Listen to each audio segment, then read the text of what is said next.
Operation 2.0ಗೆ ಈಗಾಗಲೇ ಏನಂತಂದ್ರೆ ಕ್ಷಣಗಣನೆ ಶುರುವಾಗಿದೆ. ಈಗಾಗಲೇ ಶುರುವಾದಂತೆ ಕಾಣಿಸ್ತಾ ಇದೆ. ಆದರೆ ಜಮ್ಮು ಕಾಶ್ಮೀರದ ಉಧಂಪುರ್ನಲ್ಲಿ ಭಾರಿ ಸ್ಫೋಟ ಸಂಭವಿಸಿದೆ. ಜಮ್ಮು ಕಾಶ್ಮೀರದ ಉಧಂಪುರ್ನಲ್ಲಿ ಭಾರಿ ಸ್ಫೋಟ ಸಂಭವಿಸಿದೆ. ಸ್ಫೋಟದ ಸದ್ದಿಗೆ ಜನ ಬೆಚ್ಚಿ ಬೀಳುತ್ತಿದ್ದಾರೆ. ಉಧಂಪುರದ ದಿಬ್ಬರ್ನಲ್ಲಿ ಸೈರನ್ ಸದ್ದು ಮೊಳಗುತ್ತಾಗಿದೆ.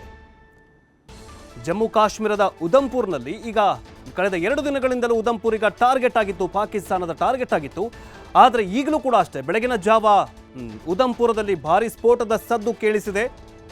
ಒಂದು ಕಡೆ ವಿರೋಧಿಗಳಂದ್ರೆ ಶತ್ರುಗಳ ಮಿಸೈಲ್ಗಳ ಸದ್ದು ಒಂದು ಕಡೆಯಾದರೆ, ಇನ್ನೊಂದು ಕಡೆ ಯುದ್ಧದ ಸೈರನ್ ಕೂಡ ಜನರನ್ನ ಬೆಚ್ಚಿ ಬೀಳಿಸುವಂತೆ ಮಾಡ್ತಾ ಇದೆ.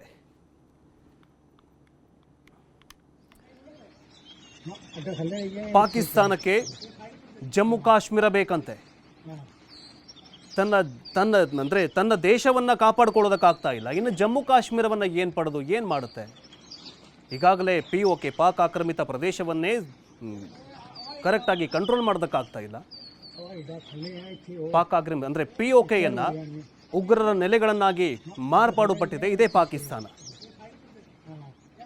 ಅಲ್ಲಿನ ಪ್ರಜೆಗಳೇ ಈ ಪಾಕಿಸ್ತಾನದ ಸೈನ್ಯದ ವಿರುದ್ಧ, ಪ್ರಧಾನಿಯ ವಿರುದ್ಧ ಕಿಡಿಕಾರ್ತಾ ಇದ್ದಾರೆ, ಪ್ರತಿಭಟನೆಯನ್ನ ಮಾಡ್ತಾ ಇದ್ದಾರೆ. ಕಾರಣ ಸೈನಿಕರೇ, ಪಾಕಿಸ್ತಾನ ಸೈನಿಕರೇ, ನೀವು ಉಗ್ರರ ವಿರುದ್ಧ ಅಂದರೆ ಉಗ್ರರ ಸಪೋರ್ಟನ್ನು ಮಾಡಿಕೊಂಡು ಉಗ್ರರ ಮಾತು ಕೇಳಿ ಭಾರತದ ವಿರುದ್ಧ ನೀವು ಯುದ್ಧ ಮಾಡೋದಕ್ಕೆ ಹೋಗಬೇಡಿ ಅಂತ ಅಲ್ಲಿನ ಜನರೇ ಬುದ್ಧಿವಾದ ಹೇಳ್ತಾ ಇದ್ದಾರೆ. ಈಗ ಶಹಬಾಜ್ ಶರೀಫ್ ಯುದ್ಧವನ್ನ ಮಾಡಿ ಎಲ್ಲಿ ಹೋಗಿ ಕೂತ್ಕೊಂಡಿದ್ದಾನಂತ ಗೊತ್ತಿಲ್ಲ. ಒಂದು ಕಡೆ ಕತಾರ್ಗೆ ಹೋಗಿದ್ದಾನಂತ ಸುದ್ದಿ ಇದೆ, ಇನ್ನೊಂದು ಕಡೆ ಬಂಕರಲ್ಲಿ ಅವಿತು ಕುಳಿತಿದ್ದಾನಂತ ಸುದ್ದಿ ಇದೆ.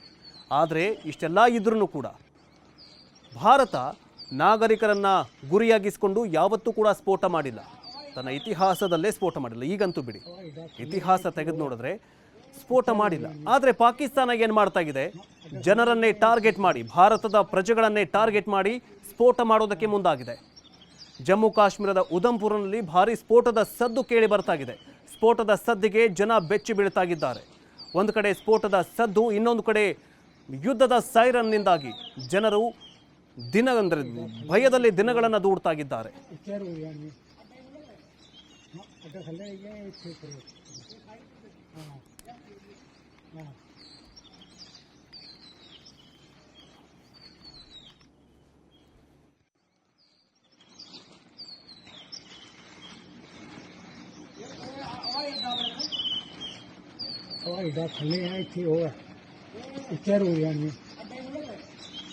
अड्डा थले ये इत्थे करो हां हां